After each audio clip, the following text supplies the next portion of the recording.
Bapak Ibu guru hebat. Mari belajar bersama, berkolaborasi, saling mendukung demi mewujudkan disiplin positif di sekolah kita yang tercinta.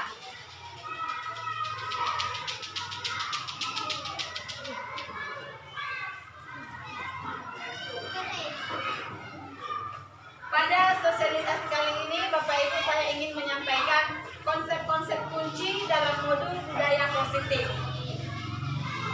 Yang pertama ada perubahan paradigma belajar, yang kedua disiplin positif, yang ketiga motivasi perilaku manusia, yang keempat kebutuhan dasar, yang kelima posisi kontrol restitusi, yang keenam keyakinan kelas, dan segitiga restitusi.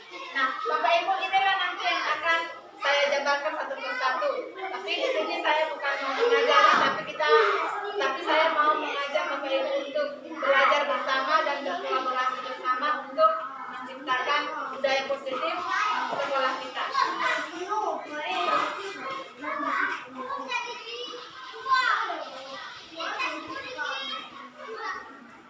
Yang pertama ada perubahan paradigma belajar. Pembelajaran dengan paradigma baru ini dirancang berdasarkan prinsip pembelajaran yang bersifat diferensiasi, sehingga setiap siswa belajar sesuai dengan kebutuhan dari tahap pertumbuhannya untuk mewujudkan profil pelajar Pancasila. Jadi perubahan paradigma ini, kalau misalnya biasanya kita mengajar di dalam kelas itu secara keseluruhan kita memperhatikan anak. Tetapi kalau di perubahan paradigma ini kita sudah lebih memperhatikan kebutuhan setiap anak. Nah, jadi kalau misalnya artinya kita menerapkan bermacam-macam model belajar di dalam satu kelas. Nah, kalau selama ini satu macam aja karena kita anggap satu aja sifat daripada anak. Ternyata sekarang kita mengubah paradigma belajarnya bahwa pembelajaran itu bersifat diferensiasi atau beragam. Baik, yang kedua, ya di sini semuanya itu untuk mewujudkan profil pelajar Pancasila. Profil pelajar Pancasila ini ada 6. Apa itu yang pertama, Bapak Ibu? Iya, ada di sini bergotong royong, kreatif, bernalar kritis, mandiri, beriman, bertakwa kepada Tuhan Yang Maha Esa dan berakhlak mulia, dan berkebinekaan global.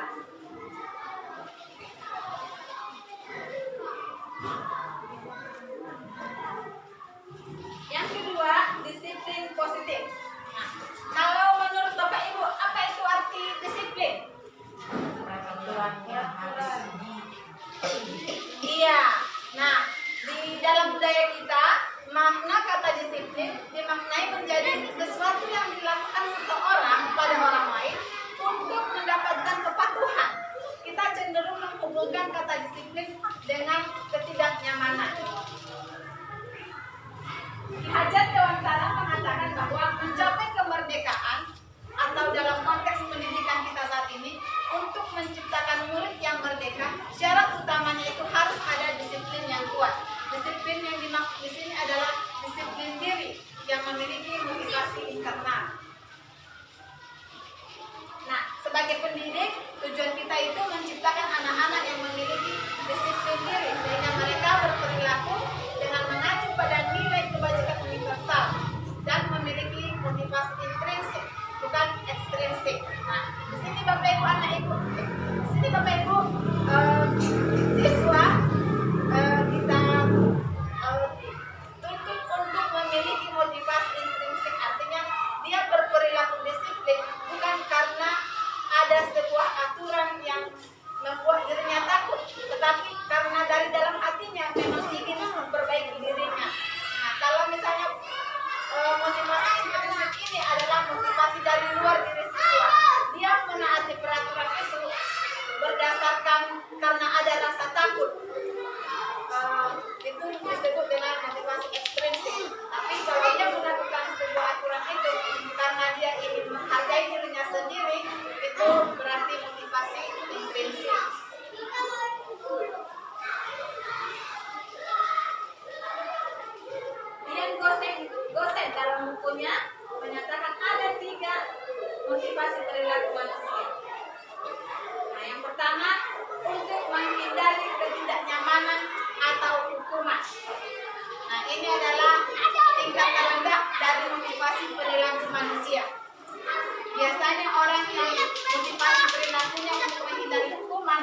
ketidaknyamanan akan bertanya, apa yang akan terjadi apabila saya tidak melakukannya?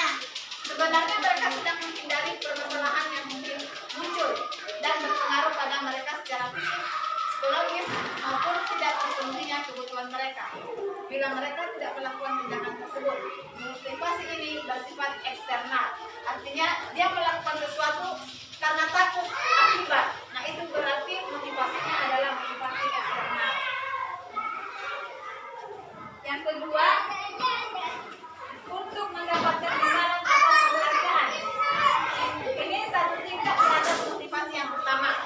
Nanti orang berperilaku untuk mendapatkan imbalan atau penghargaan. Dengan motivasi ini dia akan bertanya, apa yang akan saya dapatkan apabila saya melakukannya? Mereka melakukan sebuah tindakan untuk mendapatkan pujian dari orang lain yang menurut mereka penting dan mereka letakkan dalam dunia berkualitas mereka. Mereka juga melakukan sesuatu untuk mendapatkan hadiah, pengakuan, dan imbalan.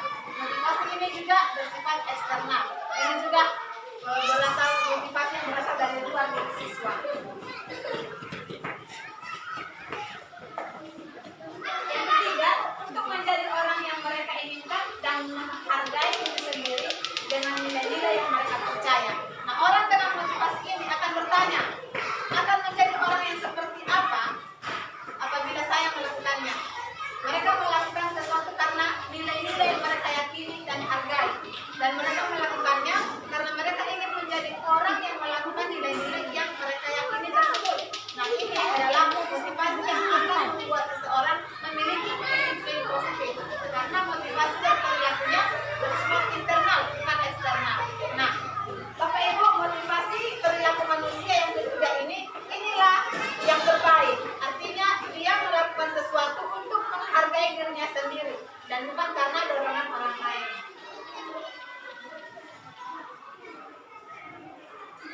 Kebutuhan dasar. Nah, sekarang kita bicara tentang kebutuhan dasar. Kebutuhan dasar manusia itu ada 5. Yang pertama, bertahan hidup. Yang kedua, kebutuhan akan kasih sayang dan rasa diterima.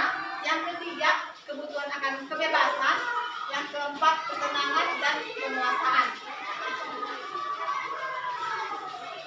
Yang pertama, kebutuhan bertahan hidup. Itu contohnya kebutuhan akan kesehatan, rumah, makanan, itu termasuk kebutuhan bertahan hidup. Yang kedua, kebutuhan akan kasih sayang dan rasa diterima. Nah, ini biasanya anak-anak yang memiliki kebutuhan dasar kasih sayang dan rasa diterima yang tinggi, biasanya ingin disukai dan diterima oleh lingkungannya. Mereka juga akrab dengan orang tuanya. Biasanya mereka belajar karena suka pada gurunya. Bagi mereka, teman sebaya sangatlah penting. Mereka juga biasanya suka bekerja dalam kelompok. Nah, kalau ada anak-anak kita di kelas, dia suka mengganggu temannya. Nah, itu karena dia kurang kasih sayang. Dia ingin diterima. Ada itu dia pengen diperhatikan. Dia suka bikin caper. Jadi itu karena dia masih membutuhkan kasih sayang dan rasa ingin diterima. Nah, yang berikutnya,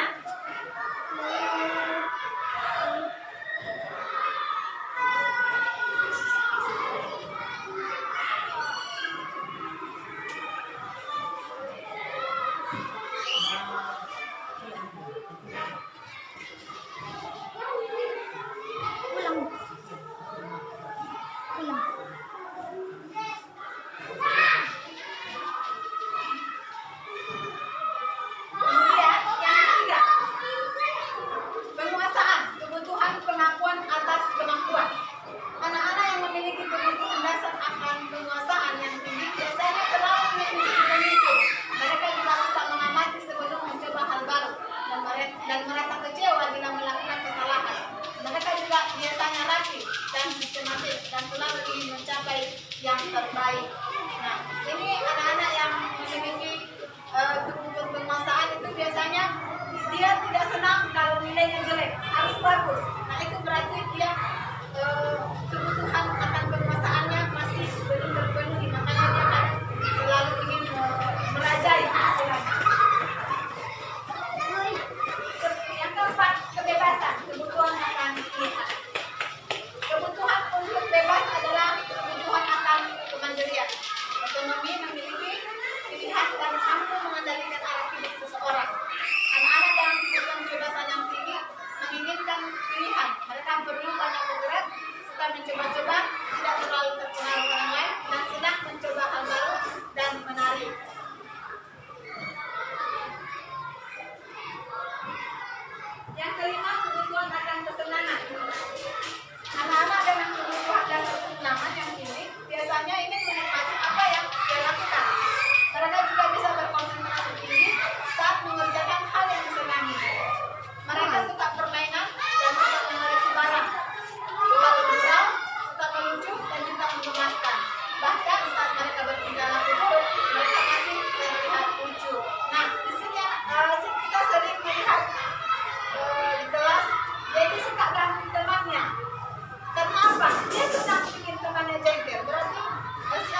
kasus ini biasanya guru akan bersuara lebih lembut.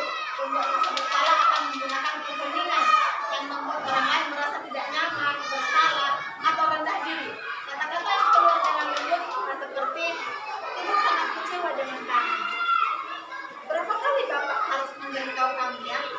Gimana coba kalau orang tua kami tahu kamu begini? Nah di sini inilah kata-kata posisi yang membuat merasa bersalah.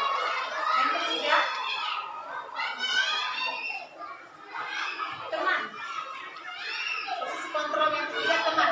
Guru pada kasus ini tidak akan menyakiti murid, namun akan tetap berupaya mengontrol murid melalui persuasi. Jadi di sini ada juga efek negatif yang kita anggap sebagai teman siswa tersebut. Efeknya nanti kita jadi tidak dihargai. Nah, posisi pemantau. Memantau berarti mengawasi. Pada saat kita mengawasi, kita bertanggung jawab atas perilaku orang-orang yang kita awasi. Posisi pemantau berdasarkan pada peraturan-peraturan dan konsentrasi. Pertanyaan yang diajukan seorang pemantau, peraturannya apa? Apa yang telah kamu lakukan? Nah, itu kira-kira pertanyaan seorang guru yang posisinya di pemantau. Kalau dia manajer, posisi terakhir, manajer itu posisi di mana guru berbuat sesuatu bersama dengan murid, mempersilahkan murid mempertanggungjawabkan perilakunya, mendukung murid agar dapat menemukan solusi atas permasalahannya. Nah, itulah tadi Bapak Ibu 5 posisi kontrol. Nah, di antara yang 5 posisi ini, posisi yang terbaik adalah posisi manajer. Jadi kita di situ bersama dengan murid mempersilahkan murid mempertanggungjawabkan perilakunya. Selanjutnya, yang keenam, keyakinan kelas. Keyakinan kelas. Coba kita lihat dulu pertanyaan ini. Mengapa kita memiliki peraturan tentang penggunaan helm pada saat mengendarai kendaraan roda 2 atau motor? Kemungkinan jawaban kita adalah untuk keselamatan. Yang kedua, mengapa kita memiliki peraturan tentang penggunaan masker dan mencuci tangan? Kemungkinan jawaban kita adalah untuk kesehatan atau keselamatan. Nah, nilai-nilai keselamatan atau kesehatan inilah yang kita sebut sebagai suatu keyakinan, yaitu nilai-nilai kebajikan universal yang disepakati secara tersirat dan tersurat lepas dari latar belakang suku, negara, bahasa maupun agama.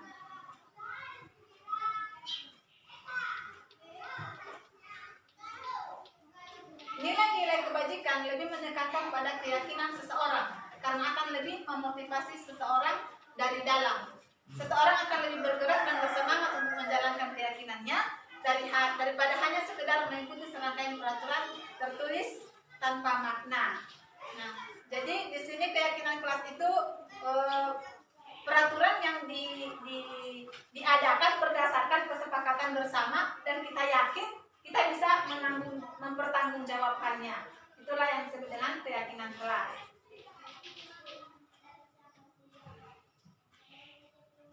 Nah, yang ketiga, segitiga restitusi. Segitiga restitusi ini adalah cara untuk menyelesaikan sebuah persoalan siswa. Yang pertama, dia itu menstabilkan identitas. Saat menstabilkan identitas, pertanyaan yang sering kita ucapkan itu, setiap orang pasti pernah melakukan kesalahan. Kamu bukan satu-satunya yang pernah melakukan ini. Nah, itu tahap menstabilkan identitas. Nah, yang kedua, validasi tindakan yang salah. Kamu tentu punya alasan mengapa melakukan hal itu. Kemudian, adakah cara yang lebih efektif untuk mendapatkan apa yang kamu butuhkan? Nah, itu bagian dari validasi tindakan yang salah. Nah, sekarang menanyakan keyakinan kelas apa yang telah kita sepakati. Kamu ingin menjadi orang yang seperti apa? Nah, itu menanyakan keyakinan. Itulah cara untuk menyelesaikan masalah segitiga restitusi. Di sini saya ada menerapkan segitiga restitusi. Bisa kita lihat bersama.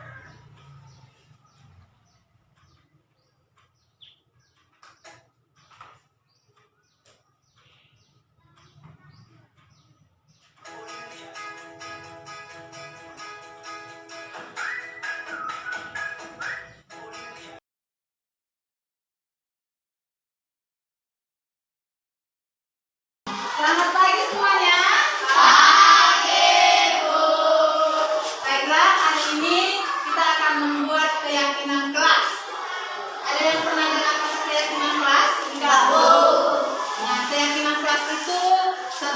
peraturan kelas. Nah, di sini kita mau membuat peraturan kelas. Contoh kalau di sekolah ada yang namanya tata tertib. Jadi ada aturan-aturan yang harus ditaati. Nah, sekarang kita mau membuat keyakinan kelas. Apa itu keyakinan kelas? Sesuatu yang kita percaya dan dapat kita terapkan. Contoh, kita menjaga kebersihan. Nah, itu adalah sebuah keyakinan kelas. Nah, di sini kita membuat keyakinan kelas itu dalam bentuk kesepakatan. Kita sepakat apa? Kita sepakat misalnya kelas kita ini harus bersih. Berarti kita membuat sebuah pernyataan atau kalimat untuk membuat kelas kita ini bersih. Apa kita buat kata-katanya? Contohnya menjaga kebersihan. Nah, dan lagi untuk membuat keyakinan kelas ini kita menggunakan kata positif atau pernyataan yang positif. Contohnya kita mau menjaga kebersihan. Jangan kita buat dilarang membuang sampah. Nah, jangan kita menggunakan kata dilarang, tetapi kita gunakan kata menjaga kebersihan. Nah, contoh lagi, kita di sini tidak boleh mencontek, dilarang mencontek. Nah, jangan kita gunakan kata dilarang mencontek, tapi kita gunakan kata jujur. Nah, bisa paham? Bisa, Bu. Itulah yang disebut dengan keyakinan kelas. Membuat keyakinan kelas itu tidak boleh menggunakan kata jangan, dilarang, tidak boleh. Jangan kita gunakan kata itu, tetapi kita gunakan kata-kata yang positif. Ya, seperti contoh yang bilang tadi, kalau kita mau kelas kita bersih, dilarang membuang sampah. Nah, kita tidak boleh menggunakan kata dilarang membuang sampah, tetapi kita gunakan kata menjaga kebersihan. Kalau tidak boleh mencontek, menggunakan kata apa? Jujur. Lalu apa lagi yang perlu kita sepakati di ruangan kelas kita ini? Apa lagi yang perlu? Misalnya kita tidak boleh memukul teman. Berarti apa kalimat yang kita gunakan untuk kesepakatan kelasnya? Saling menghargai. Nah, anak ibu, itulah tugas kita sekarang membuat keyakinan kelas.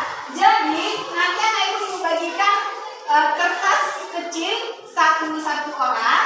Nanti kamu tulis di situ apa yang menjadi keyakinan kelas kita. Caranya seperti yang ibu bilang tadi, tidak boleh menggunakan kata negatif, ya. Nanti ibu bagikan satu-satu, kemudian nanti ibu kumpul, lalu kita pilih nanti. Kalau misalnya sama kata-katanya dengan kawan, maka kita saling ambil satu aja. Paham? Oke, silakan. Sekarang ibu bagikan kertasnya, ya.